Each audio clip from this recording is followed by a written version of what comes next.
Olá, queridos, a paz do Senhor Jesus, pastor Oséias, aqui do Instituto Bíblico Aliança de Paz, São Paulo, tudo bem? Hoje nós vamos tratar um pouquinho sobre livros históricos. A nossa trajetória, a nossa caminhada sobre livros históricos, ela começa com o autor do livro de Jó. A autoria essa que é atribuída ao próprio Jó, e essa história de Jó, ela foi considerada por muitos, é considerada por muitos uma história alegórica, mas nós não cremos que o livro de Jó seja uma história alegórica, seja uma história de fato, uma história real. Algumas evidências bíblicas mostram que o Jó tem características sim de um livro real, de um personagem real. E uma das evidências é a citação da história do Jó em outras passagens da Bíblia, como Ezequiel capítulo de número 14, como Tiago capítulo de número 5, e assim sucessivamente. É consenso na alta crítica que o livro de Jó tenha sido o livro mais antigo de toda a Bíblia. Jó é considerado o livro mais antigo, inclusive antes do Pentateuco. Existe uma tradição que coloca Jó como um dos reis antigos, né? Lembrando que a estrutura de nação, de reis, do princípio da civilização, era uma estrutura de reis diferentemente da nossa estrutura de rei. Porque, veja, por exemplo, quando o sobrinho de Abraão, é sequestrado, Abraão faz uma batalha contra 5 reis. 5 reis. Se a gente olhar a perspectiva de reino hoje, uma batalha contra 5 reis demandava um exército poderosíssimo. Mas Abraão vai apenas com 318 servos nascidos na sua casa e vence esses 5 reis. Ou seja, então um grande patriarca, um sujeito que tinha muitas posses, muita gente, poderia ser chamado, desde que ele tivesse um território, também de rei. Por isso que existiam muitos reinos, né? E os reinos não eram tão grandes assim, né? Existiam, evidentemente, países maiores e tal, mas existiam pequenos reinos, tanto que Abraão vence exército de 5 reis com 318 homens, ok? Esse é um ponto. Então, essa tradição atribui Jó a um monarca da antiguidade que também não tem nenhuma evidência bíblica, pelo menos para esse título de Jó como um rei, ok? Mas eu acho que esse não é tão importante a abordagem que faremos, evidentemente de modo simplificado e sintético, da história de Jó. O primeiro ponto que precisa ser deixado claro é sobre a existência, sim, de um homem da cidade de Uz, cujo nome era Jó, e que viveu esse drama durante toda a sua trajetória, e ao final ele tem a sua restauração por completo feita pelo Senhor. Então o livro de Jó é um livro real. Esse é o ponto inicial que eu considero importantíssimo de ser tratado, ok? O segundo ponto, que eu vejo que é um ponto chave, é de que o Jó, apesar de ser uma história de um drama pessoal, o Jó interpreta uma história do ponto de vista espiritual, né? Então a gente está vendo ali, no princípio do livro de Jó, depois que a Bíblia fala de de todas as suas riquezas e o quanto ele era poderoso e rico na terra, a Bíblia vai falar que houve um debate, um duelo ideológico, né, entre Deus e o diabo. E o personagem a quem os dois estão se referindo é o Jó. Então o Jó ele é alvo de uma disputa ideológica, né, entre duas divindades, Deus e o diabo. O modus operandi da atuação de Deus é demonstrado no livro de Jó, e o modus operandi da atuação do diabo também é demonstrada ali na história de vida do Jó e da sua família. Então, o texto vai dizer que vindo os filhos de Deus apresentar-se diante do Senhor, veio também Satanás. E o Senhor pergunta para Satanás qual que tem sido as atividades de Satanás por aqueles dias. Ele disse: olha, eu tenho vindo de espiar a terra, de passear por ela, rodear a terra e passear por ela. E o Senhor, então, ele usa o Jó como se Deus estivesse preparando Jó como um trunfo para mostrar a Satanás que havia sim a predisposição humana de uma adoração e de uma devoção a Deus acima de todas as coisas. Para mim, este é o relato teológico principal do livro de Jó. Evidentemente não desprezando todos os acontecimentos ruins que houveram na vida de Jó e da sua família, mas eu vejo que esse pano de fundo teológico, essa disputa entre a atuação de Deus e a atuação do diabo, e a escolha que esse homem faz acerca de Deus, ou favorável a Deus, em detrimento a Satanás, me parece ser a grande razão de ser do livro de Jó estar na Bíblia Sagrada, ok? A leitura que fazemos da atuação de Jó frente àquelas adversidades todas que aconteceram na sua vida, ela nos chama profundamente a atenção. Então Deus pergunta, e Satanás diz: olha, eu estou espiando a terra, passeando por ela. Então Deus, como que quem tem preparado o Jó de uma maneira cuidadosa, Deus diz assim: observaste tu o meu servo Jó? E Deus começa então a elencar as qualidades de Jó que são agradáveis a Deus. É um homem sincero, reto, temente a mim e desvia-se de você, disse Deus a Satanás. E o Satanás então diz para Deus, né, que a fidelidade de Jó a Deus, ela deriva de uma prosperidade gigantesca que Deus tem feito descer sobre a vida do Jó, né? Então a gente aprende uma coisa importantíssima. Primeiro, que o autor da prosperidade do homem é o Senhor, é Deus, né? O autor da bênção de Deus na vida de um homem é Deus. E essa declaração foi feita inclusive por Satanás. Satanás usou isso como uma das razões para dizer o porquê de Jó ser fiel. Olha, lógico que ele é fiel, pois tu o cercaste de bens. Então, essa é a acusação de Jó, de Satanás a Deus e a Jó. Mas Deus disse: então toca em tudo que Jó tem. E pois o Satanás havia sugerido que se Deus permitisse que ele tocasse em tudo que Jó tinha, Jó haveria de abandonar a fidelidade a Deus. Deus então dá a Satanás esta oportunidade de destruir Jó, e destruir todas as coisas que Jó possuía. E então Satanás sai para fazer a sua obra. E a gente sabe que a função primais do diabo é matar, roubar e destruir. Ou seja, tudo que Jó vai fazer de maneira intensa com Jó, por permissão de Deus, isso é muito importante.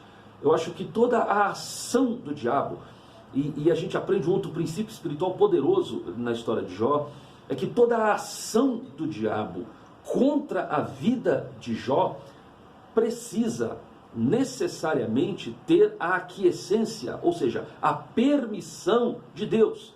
Se não houver a permissão de Deus, não há como Satanás atuar na vida de um ser humano. Esse pensamento teológico que está explícito na história de Jó também é corroborado quando o salmista faz o famoso cântico: ah, se não fora o Senhor que esteve ao nosso lado. Ora, diga a Israel, se não for o Senhor que esteve ao nosso lado.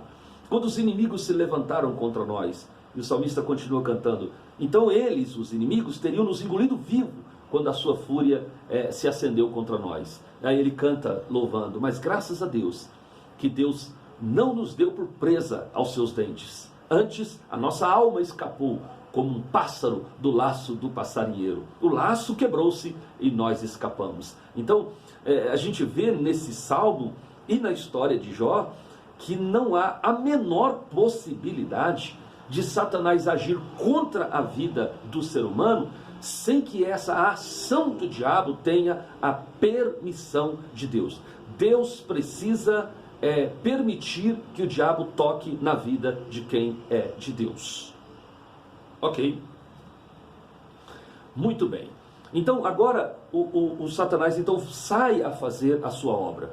Quando ele sai para fazer a sua obra de destruição da vida de Jó e dos bens que Jó possuía, era uma obra do próprio Satanás, portanto era algo que ele sabia fazer de maneira muito fácil e ágil, e há então o relato de todas aquelas destruições do gado e da casa e dos filhos todos de Jó, né? Foram sucessivas perdas que Jó vai tendo, e destruição, e destruição de patrimônio, destruição dos filhos, portanto toque nas emoções do Jó, machuca Jó profundamente, não somente do ponto de vista físico, mas do ponto de vista sentimental, ou seja, e todos esses embates do mal contra Jó não foram suficientes para que Jó abandonasse Deus. Então, Satanás vem dizer ao Senhor que haveria ainda em Jó a fidelidade a Deus por conta de Deus protegê-lo das enfermidades, das dores físicas. Então Deus, confiando em Jó, eu acho que esse é um ponto importantíssimo. Deus confia em nós. Deus confia na nossa crença, na nossa fidelidade. Por isso que toda vez que a gente é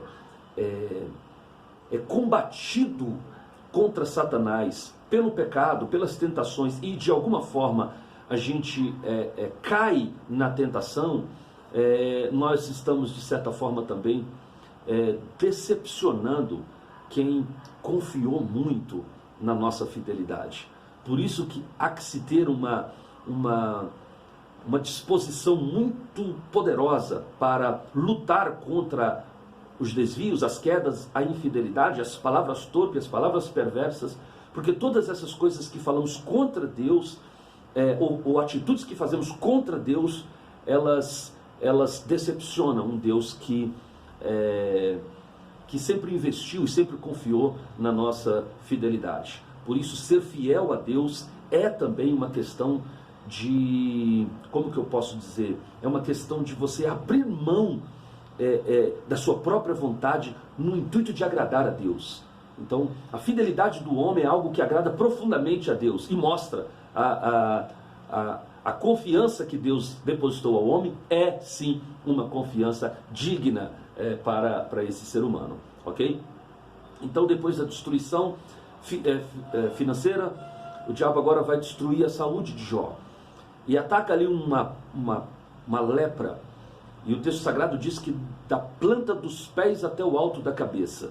E aí há uma ordem de maledicências e de maldade, né? Ela começa por baixo e termina em cima, da planta dos pés até o alto da cabeça.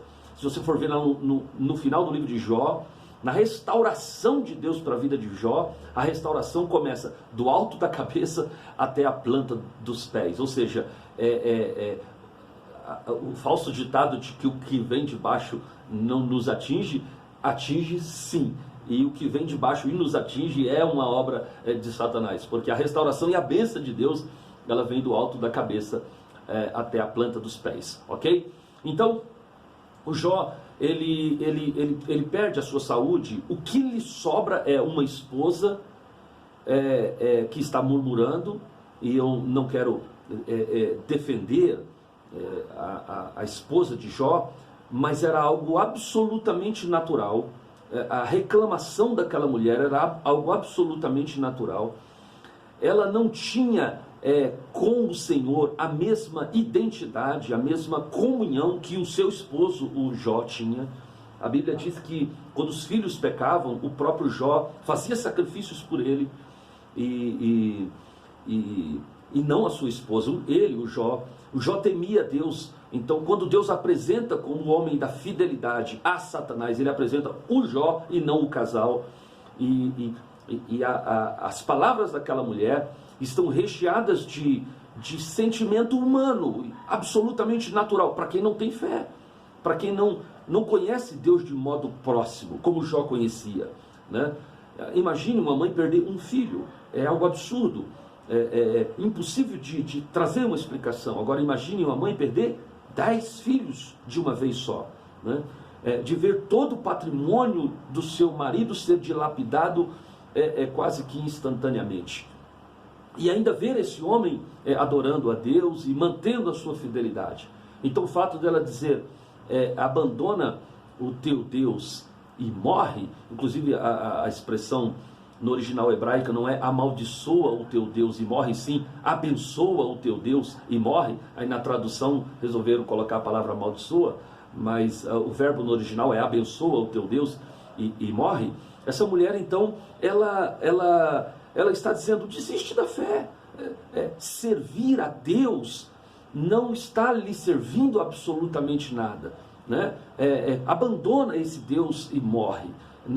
Deixa essa fé, abençoa Deus e despeça-se dessa vida, porque não há a menor possibilidade de retornarmos ao que era antes, a trazer a felicidade. Essa fé não tem produzido nada de substancial, de bom para a nossa vida desses dias para cá. Então o Jó diz para ela, olha, assim como fala uma louca, assim fala tu. Porventura receberíamos de Deus o bem e não receberíamos também dele o mal? Isso é interessantíssimo, interessantíssimo. Porque o Jó, mesmo sabendo que o nosso Deus é o Deus do bem e do que é bom, o Jó sabia que aqueles males que lhe está sobrevindo é algo que pode não ter ação direta de Deus ali na destruição, mas há uma mão de Deus permissiva para que ele passe por tudo aquilo. Isso é importantíssimo, né? Às vezes a gente costuma atribuir as coisas boas a Deus e as coisas não tão boas automaticamente atribuímos a Satanás. Mas quando atribuímos as coisas não tão boas ou as coisas ruins, as coisas doídas na nossa vida a Satanás, nós estamos colocando Satanás como protagonista de alguma coisa na nossa vida. Isso é acreditar que Deus está conosco apenas nos momentos bons e nos momentos de felicidade. Isso é colocar Deus como autor, como participante da nossa vida apenas nos dias felizes, né? Então o Jó, quando ele disse, porventura recebemos de Deus bem e não receberia dele o mal, ou seja, esse mal, claro que não tem as mãos de Deus atuando para que o mal seja feito na nossa vida, mas há sim a permissão de Deus para que esses males sobrevenham sobre a nossa vida. Então glorificar a Deus pelo bem é fácil, agora difícil é glorificar a Deus também pelo mal, isto é, atribuir a Deus aqueles males que estão nos acontecendo, porque aqueles males sim têm a permissão de Deus. Isso é uma confiança irrestrita no Senhor, que Jó demonstra nas suas palavras. Mas também, algo que é importantíssimo de dizer, é que a evolução do livro de Jó vai fazendo com que as palavras dos seus amigos vá aos poucos desconstruindo a crença e a confiança que o Jó tem em Deus. Isso é fato, isso é líquido e certo, porque o Jó está ali lambendo as suas feridas, resignando-se das coisas difíceis, tentando uma compreensão daquela obra que na cabeça de Jó era de Deus para a sua vida. Ele está remoendo coisas que ele fez e tentando encontrar razões que justifiquem aquela situação difícil que ele estava passando. Até aí ok, até aí tudo bem. O grande problema de Jó é que aparecem esses seus amigos, né, entre aspas.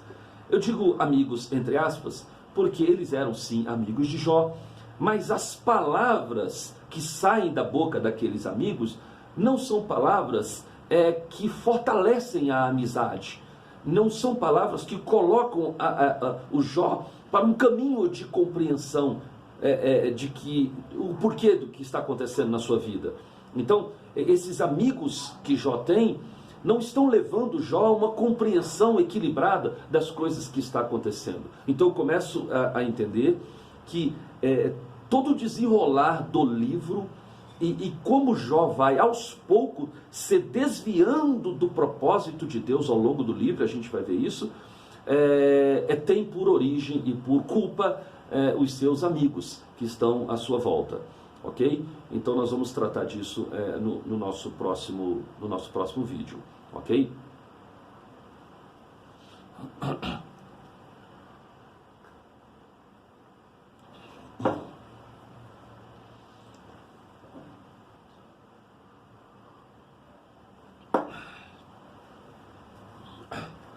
Muito bem, vamos lá.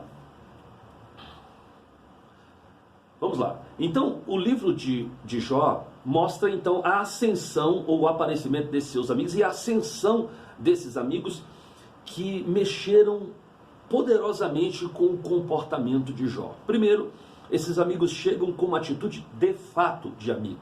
Eles sentam ao lado do Jó e, não tendo o que dizer, eles choram com Jó. Eles estão consternados. Eles estão mostrando de fato a verdadeira amizade. Eles não sabem o que aconteceu, eles não têm palavras para justificar o que aconteceu, e eles estão apenas se condoendo com Jó,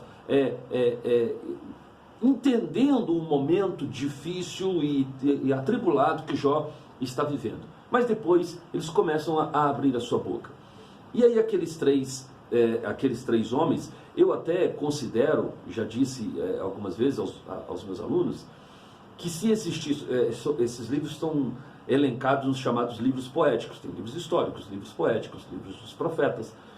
Mas se houvesse uma subdivisão de livros filosóficos, com certeza o livro de Jó estaria nos chamados livros filosóficos. Porque o que fazem os três amigos de Jó, junto com o próprio Jó, vamos excluir agora o quarto amigo, que é o Eliú, os amigos de Jó, ele está fazendo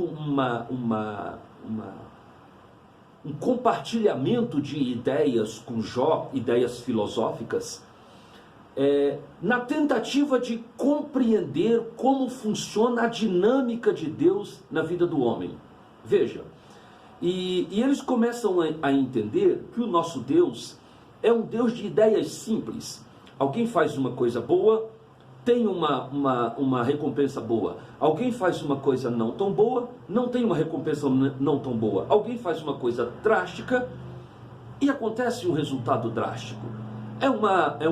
Um pensamento minimalista da grandiosidade dos propósitos e dos projetos de Deus, né?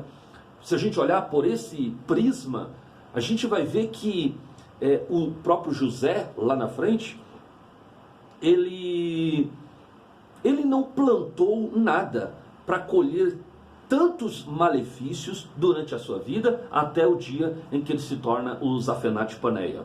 Ou seja, Deus tem suas formas de trabalhar. Nós somos como o barro nas mãos do oleiro. A Bíblia diz, assim como o barro é nas mãos do oleiro, assim sois vós nas minhas mãos. Ou seja, não há em nós nada que possa fazer mudar ou parar um propósito maior de Deus. E normalmente os propósitos de Deus não são compreensíveis ao ser humano. Isso é um fato. Todos nós que procurarmos, na base das nossas elucubrações filosóficas, na base da nossa matemática, eu fiz isso, somei isso, tem que dar esse. Nos propósitos de Deus, enlouqueceremos.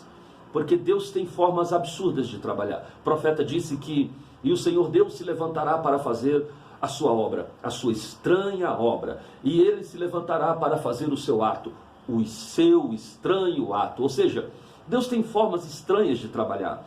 E na vida de Jó, Deus está travando um duelo com Satanás para mostrar a fidelidade de um homem. Ao mesmo tempo, Deus está deixando que Jó, na comunhão com os seus amigos, naquelas conversas, naquelas elucubrações que eles fazem, Deus quer deixar claro como que é o seu trabalhar na vida de um homem. Veja bem, o Jó, ouvindo as razões minimalistas de que Deus, se você plantou isso, você colhe isso, o Jó vai deixando aquela crença que lhe era tão firme no começo da sua prova. Aquele homem que diz para sua mulher, não, você, como diz uma louca, diz você, aquele homem que na cinza ele se prostra e diz, nu saí do ventre de minha mãe e nu tornarei para lá, Deus me deu e Deus tomou, e bendito seja o nome de Deus. Essa crença que alegrou o coração de Deus num primeiro momento, agora ela vai se desidratando com as conversações, com a tentativa de compreensão das obras de Deus de modo simples. Então, a tentativa humana de compreender Deus do modo simples leva o homem a uma desidratação da sua fé. A fé, como bem definiu o escritor aos Hebreus, é o firme fundamento das coisas que se espera e a prova das coisas que não se veem. Jó era um homem de fé. Jó entendia a princípio que Deus estava no comando de todas as coisas. Agora Jó, quando começa a fazer os seus questionamentos humanos acerca da ação de Deus, Jó peca. Jó começa a ver nele justiça. E se a gente pegar apenas e tão somente aquelas coisas que Jó faz no capítulo 1, sabe, de os seus filhos fazerem festas e ele fazer sacrifícios diante de Deus, porque pode ter sido que seus filhos em algum momento da festa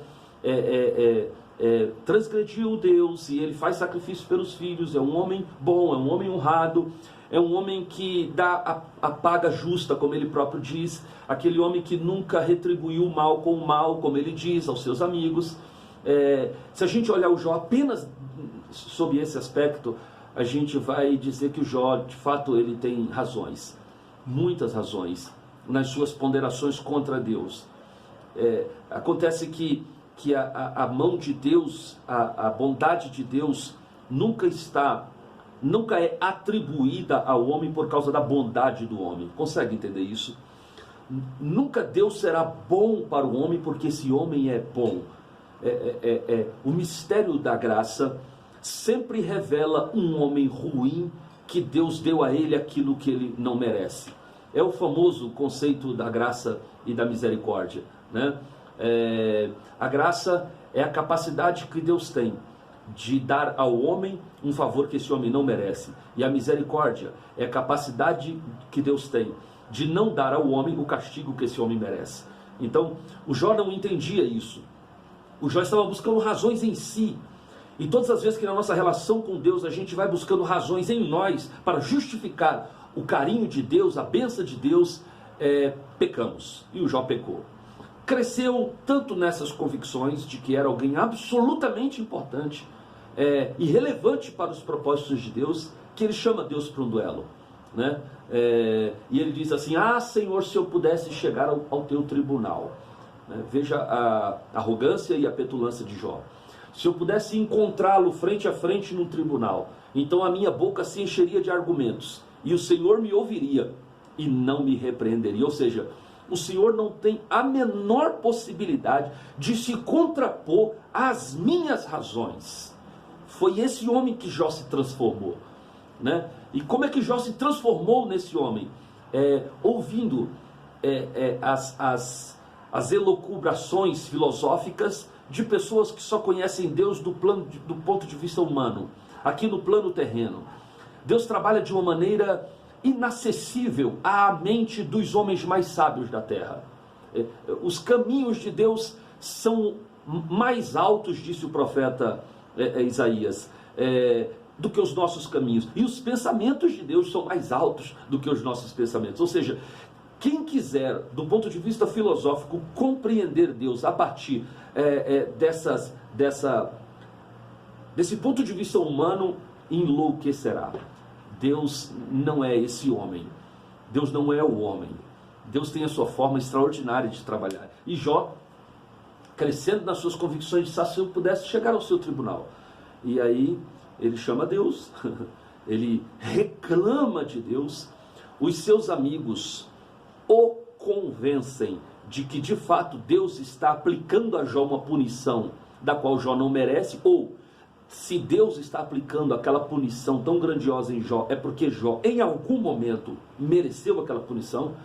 Então o Jó peca contra Deus e ele chamou Deus para um tete a tete, e Deus aparece.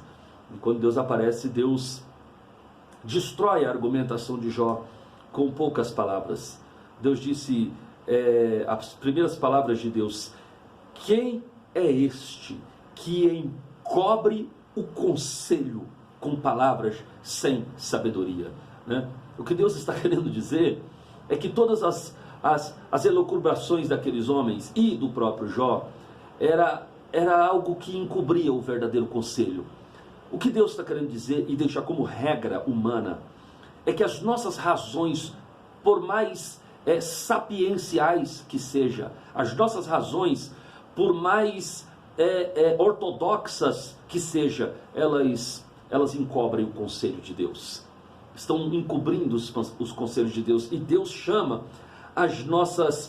os nossos pensamentos mais primorosos e mais bem elaborados, Deus chama de palavras sem conhecimento, porque nós conhecemos apenas e tão somente um pouquinho do nosso derredor, mas Deus conhece o mundo espiritual, o mundo físico, com uma profundidade inimaginável. Então cabe a nós apenas e tão somente, como seres humanos, sucumbirmos a nós, ou colocarmos para dentro a nossa pseudo-sabedoria e confiar que Deus está no controle de todas as coisas. Quando